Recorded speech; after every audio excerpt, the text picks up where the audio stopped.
Welcome to the deep dive. Today, we're going deep, into this really dark chapter of history. Unit 731.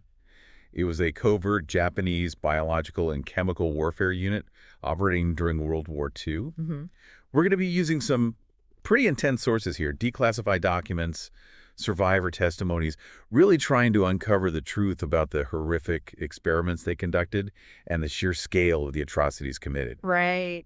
And if you guys find this type of content, insightful, be sure to share this deep dive and subscribe to Untold Chronicles on YouTube Yes. for more fascinating explorations into the hidden corners of history.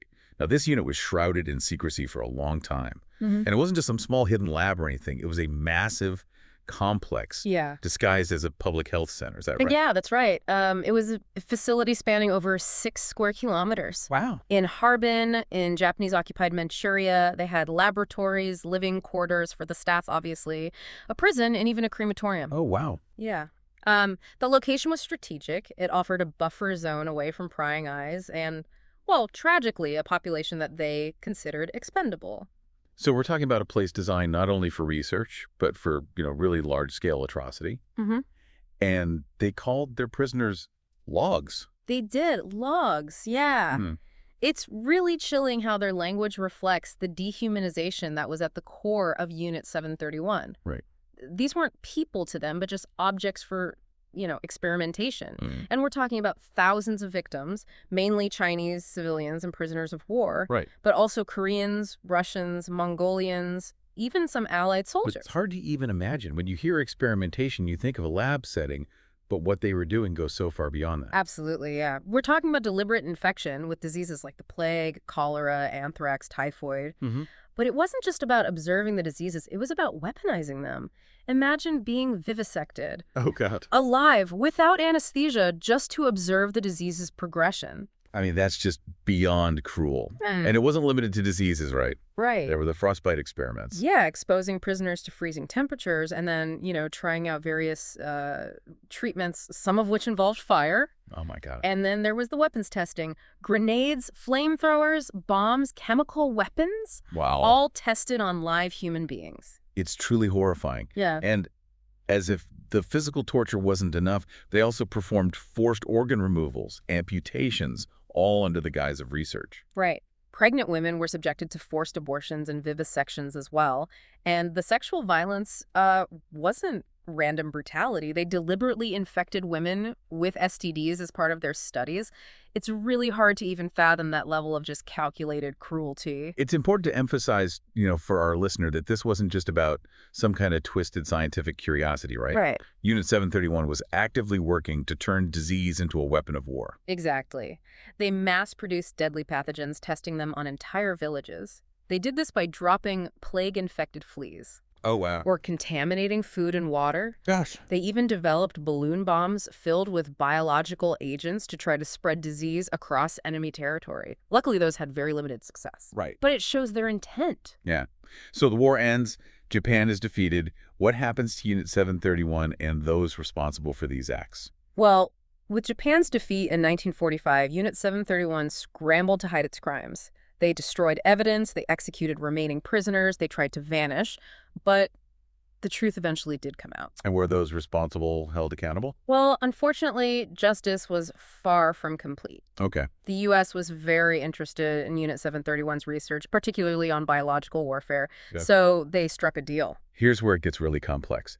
They granted immunity to Shiri Ishii, the head of Unit 731, Mm-hmm. and many of his associates in exchange for their data. And that just raises so many ethical questions, doesn't it? It does. Trading justice for, potentially valuable scientific knowledge. Huge questions. Was it worth it? What does it say about the choices made in that era? Those are all questions that continue to be debated to this day. But amidst all this, it's vital that we remember the victims. Their stories are crucial in piecing together the truth and ensuring that they're not forgotten.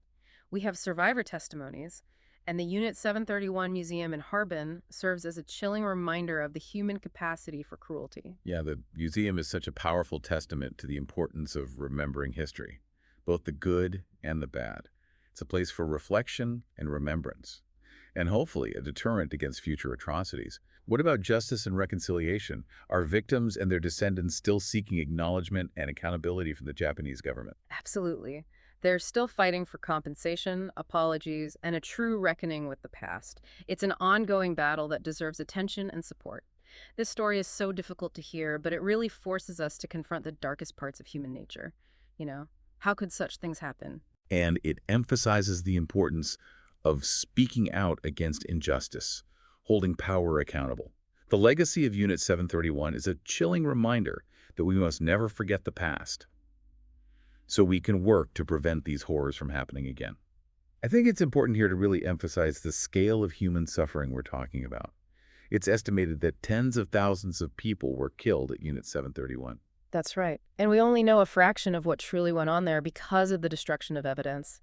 That's why survivor testimonies are so vital. They offer us a glimpse into those horrors and help us to humanize the victims.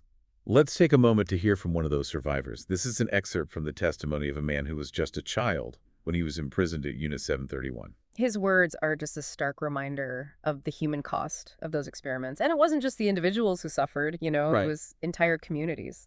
We talked about those field tests, Yeah. where they intentionally infected villages with the plague.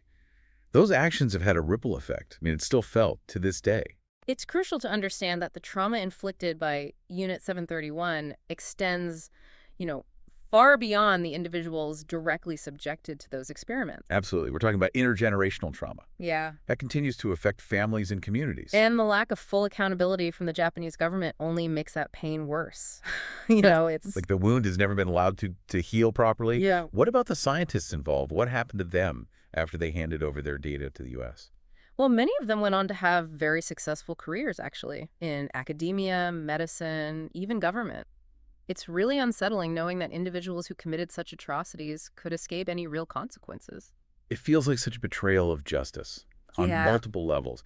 It makes you question the U.S.'s motives in making that deal. Hmm. Was it solely about obtaining this scientific knowledge? Or were there other kind of geopolitical factors in play? That's a really complex question. Some historians argue that the U.S. saw value in Unit 731's research, for their own bioweapons program. Oh, wow. Others believe it was more about preventing that knowledge from falling into Soviet hands Right. during the early years of the Cold War. So it was a strategic decision Yeah. made during a period of intense global tension. Yeah. But does that justify turning a blind eye to such horrific crimes? That's the ethical dilemma, at the heart of the story. And it's a dilemma that continues to resonate today as we grapple with the legacy of Unit 731.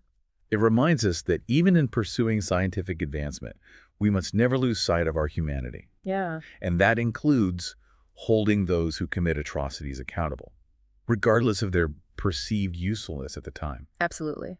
And it also highlights the importance of transparency and ethical oversight in scientific research. Right. We need safeguards to prevent history from repeating itself.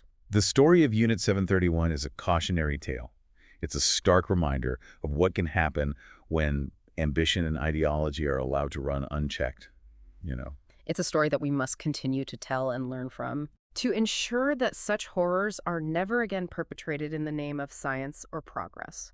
We owe it to the victims, their families, and future generations to remember and to fight for justice. The deep dive is all about, exploring the depths of knowledge, and sometimes those depths lead us to some dark and uncomfortable places. But it's in those places that we often find the most profound and important lessons, I think. The story of Unit 731 is a testament to the resilience of the human spirit, Yeah. the enduring power of truth, and the ongoing struggle for justice. It reminds us that we all have a responsibility to speak out against injustice, challenge authority, and demand accountability from those in power.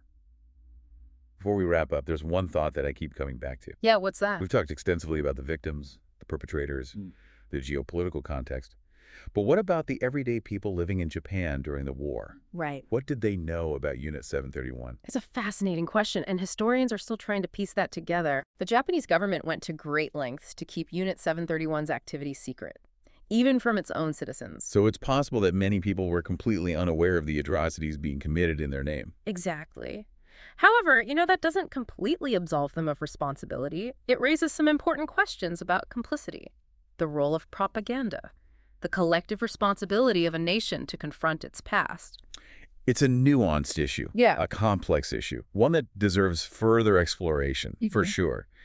If this deep dive has sparked your curiosity, be sure to share it and subscribe to Untold Chronicles on YouTube for more fascinating explorations into the hidden corners of history. We'd love to hear your thoughts on the ethical implications of the deal struck between the U.S. and Unit 731's leaders. Share your perspective in the comments. It's a conversation that really needs to continue. Ignoring history, won't make it disappear. And understanding the complexities of the past can help us to navigate, the ethical challenges that we face in the present.